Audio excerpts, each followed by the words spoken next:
ಅದು ಹರಿದು ಕೈದಾಗ ಹಿಡ್ಕೊಂಡು ಈಗ ತಗೋರ್ ಅಂತೇಳಿ ₹500 ₹500 ನೋಟು ದುಕಾನ್ದಾಗ ಕೊಡ್ತಾರೆ ಪ್ರೇರಿ. ಅವ್ ₹500 ₹495 ಕೊಡ್ಲಕ್ಕೆ ಚಾನ್ಸ್ ಅದನ ಚಿಲ್ಲರ್ ಅವ್ನ ಬಲ್ಲಿಂದು?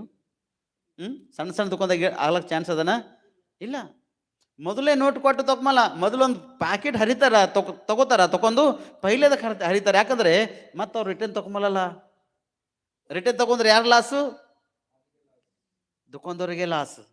ಈಗ ಹ್ಯಾಂಗೋ ತಿಪ್ಪಲ್ ಮಾಡಿ ಆ ಕಡೆ ಸೌರ್ಸಿ ₹495 ಕೊಡ್ತಾನೆ ಹೊರತು ಬೈದಾಗ ಎಷ್ಟೋ ಅಂದು ಆಡಿ ಕೊಡ್ತಾನೆ ಪ್ರೇರ ಹೇಳ್ತಾನೆ. ಅಲ್ಲೆಲುಯ್ಯ. ಇವನ್ ಒಳಗೆ ಉದ್ದೇಶ ಇರ್ತಾನಂದ್ರೆ ಇದು ರೊಕ್ಕ ತೊಕೊಂಬಲ್ಲ ನಂಗೆ ವಾಪಸ್ ಕೊಡ್ತಾನಂತೇಳಿ ಇವನ ಉದ್ದೇಶ ಇರ್ತದ. ಆ ಕುರುಕುರೆದ ಸಿಗ್ತದೆ ಆಟಣೆ ಎಂಬುದಾಗಿ ಅವನ ಉದ್ದೇಶ ಇರ್ತದ. ₹4 ಆಟಣೆ ನಾ ಹೆಂಗೆ ಬಿಟ್ಟು ಕೊಡಿ ಅಂತೇಳಿ ಅವ ಅನ್ಕೋತಾನ. ಇಲ್ಲಿ ಡೈರೆಕ್ಟ್ ಏನು ಮಾಡ್ತಾನೆ, ಚಿಲ್ಲರ್ ತೊಗೊಂಡು ಕೊಟ್ಟಾಗ ಇವ ಬಿ ಬಿಟ್ಟು ಕೊಡ್ತಾನೆ ಅನ್ಕೊಂಡಿದ್ದ ಕಡೆಗೆ ಚಿಲ್ಲರ್ ಕೊಟ್ಟನ ಇವ ಅನ್ಕೋತ ಇವ ಹೋಯ್ತಾನ. ಇವ ಮನಸ್ಸಿನ ಬೇಕೋತ ಹೋಯ್ತಾನ, ಅವ ಮನಸ್ಸಿನ ಬೇಕೋತ ಅವ ಹೋಯ್ತಾನ. ಪ್ರಯೋಜನ ಏನು?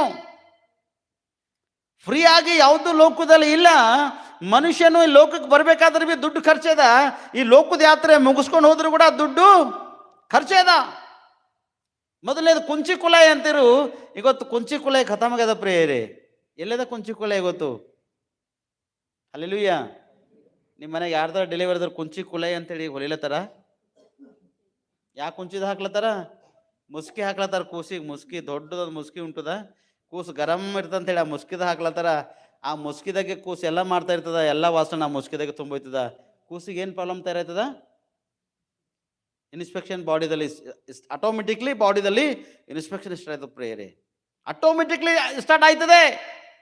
ಹೇಳಕ್ ಆಗಲ್ಲ ಅಂತ ಹೇಳಕ್ ಚಾನ್ಸೇ ಇಲ್ಲ. ಆಟೋಮೆಟಿಕ್ ಕೂಸಿನ ಮೈಯಲ್ಲಿ ಇನ್ಸ್ಪೆಕ್ಷನ್ ಚಾಲಿದೆ. ಜ್ವರನೋ, ಸರ್ದಿನೋ, ಕೆಮ್ಮೋ, ಅಲರ್ಜಿನೋ, ಟೈಫಾಯ್ಡೋ, ಮಲೇರಿಯಾನೋ, ಡ್ಯಾಂಗನೋ, ಇವన్నీ ಅನ್ನೋ ಆಟೋಮೆಟಿಕ್ಲಿ ಆ ಮಗು ಶರೀರದಲ್ಲಿ ಬೆಳಿತಾನೆ ಇರ್ತಾವೆ ಪ್ರೇಯರೇ. ಇದು ಯಾಕೆ ನಿಮಗೆ ನಾವು ವಿವರಣೆ ಮಾಡ್ತೇವೆ ಅಂದ್ರೆ, ನೀವು ಒಂದು ವೇಳೆ ಅಂಥ ಒಂದು ಮುಸುಕಿನಲ್ಲಿ ಇದ್ದೀರಂದ್ರ ನಿಮ್ಮ ಜೀವಿತಕ್ಕೆ ನಿಮಗೆ ಹಾನಿ ಇದೆ ಪ್ರೇಯರೇ. ಆ ಮುಸುಕಿನಿಂದ ನೀವು ಹೊರಗೆ ಬರಬೇಕು ಸ್ಪಷ್ಟವಾಗಿ. ಅದರಿಂದ ನೀವು ಯಾವಾಗ ಹೊರಗೆ ಬರ್ತೀರೋ ಅವಾಗೇ ನಿಮ್ಮ ಮೇಲೆ ದೇವರೊಂದು ಏನಂತ ಪ್ರೀತಿ ಅಷ್ಟು ಅಪಾರವಾಗಿರ್ತದೆ ಪ್ರೇರೆ. ಆತನ ಕೃಪೆ ಭೂಮಿ ಆಕಾಶ ಎಷ್ಟು ಉದ್ದದನೋ ಅಷ್ಟು ಆತನೊಂದು ಕೃಪೆ ನಿಮ್ಮ ಮೇಲೆ ಇರ್ತದೆ ಪ್ರೇರೆ. ನೀವು ಹೇಗಿರಬೇಕು?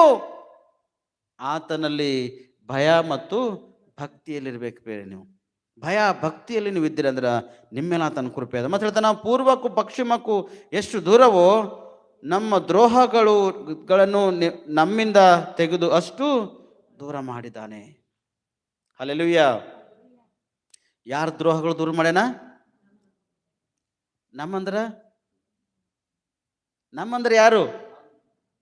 ನಿಂದೆ. ನೀ ಅಂದ್ರ ಭಯಭಕ್ತಿಯಲ್ಲಿ ಇದ್ದೆಲ್ಲ ನೋಡ್ಕೊ ಸಾಧ್ಯ. ನಮ್ದು ಕರೆಕ್ಟ್ ಅದ. ಈ ನಂದು ಕರೆಕ್ಟ್ ಇದ್ದಾಗ ಈ ನಂದೊಳಗ ಭಯ ಮತ್ತು ಭಕ್ತಿ ಅದನ.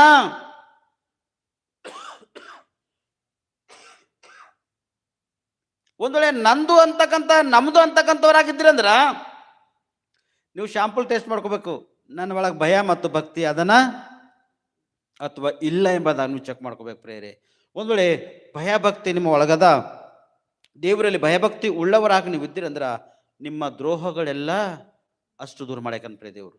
ಇನ್ನು ಮುಂದೆ ನಿಮಗೆ ದ್ರೋಹದಲ್ಲಿ, ಪಾಪದಲ್ಲಿ, ಏನು ದುಷ್ಟನಾಗಿದ್ದಿ, ನೀ ಪಾಪಿಸ್ ಜೀವಿತ ಮಾಡ್ತಕ್ಕಂಥನಾಗಿದ್ದಿ, ನೀ ಹಾಳಾಯ್ತಕ್ಕಂಥ ಕಾರ್ಯ ಮಾಡ್ತಕ್ಕಂಥನಾಗಿದ್ದಿ, ನೀ ಹಾಂಗಿದ್ದಿ ಹಿಂಗಿದೆ ಅಂತೇಳಿ ಯಾರು ಎಷ್ಟು ಹೇಳಿದ್ರು ಕೂಡ ಅದೆಲ್ಲ ವ್ಯರ್ಥದ ಪ್ರೇಯರೆ. Hallelujah, hallelujah. ಅದಕ್ಕೆ ವ್ಯರ್ಥವಾಗಿರ್ತಕ್ಕಂಥ ಕ್ರಿಯೆಗಳು ಬೇಡ. ವ್ಯರ್ಥವಾಗಿರ್ತಕ್ಕಂಥ ಕ್ರಿಯೆಗಳು ನೀವು ಮಾಡ್ತಕ್ಕಂಥರಾಗಿದ್ದೀರಿ ಅಂದ್ರೆ ದೇವರಲ್ಲಿ ಭಯಭಕ್ತಿ ಉಳ್ಳವರಾಗಿರ್ಲಕ್ಕೆ ಅವಕಾಶ ಇಲ್ಲ. ಯಾರು ದೇವರಲ್ಲಿ ಭಯಭಕ್ತಿ ಉಳ್ಳವರಾಗಿ ಇರುತ್ತಾರೋ ಅವ್ರ ಜೀವಿತ ಎಷ್ಟೊಂದು ಅದ್ಭುತವಾಗದ, ಅಷ್ಟು ಅದ್ಭುತವಾದ ಪ್ರೇಯರೆ. Hallelujah, hallelujah. ಅದಕ್ಕೆ ಯೆಶಾಯನ ಒಂದು ಪ್ರವಾದನೆ ಗ್ರಂಥ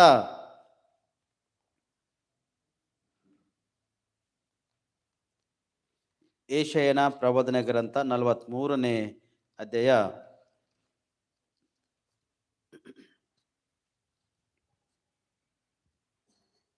ಅದರ 2ನೇ ವಚನ. ನೀನು ಜಲರಾಶಿಯನ್ನು ನೀನು ಜಲರಾಶಿಯನ್ನು ಹಾದು ಹೋಗುವಾಗ ನಾನು ನಿನ್ನ ಸಂಗಡ ಇರುವೆನು. ನಾನು ನಿನ್ನ ಸಂಗಡ ಇರುವೆನು. ನದಿಗಳನ್ನು ನದಿಗಳನ್ನು ದಾಟುವಾಗ ದಾಟುವಾಗ ಅವು ನಿನ್ನನ್ನು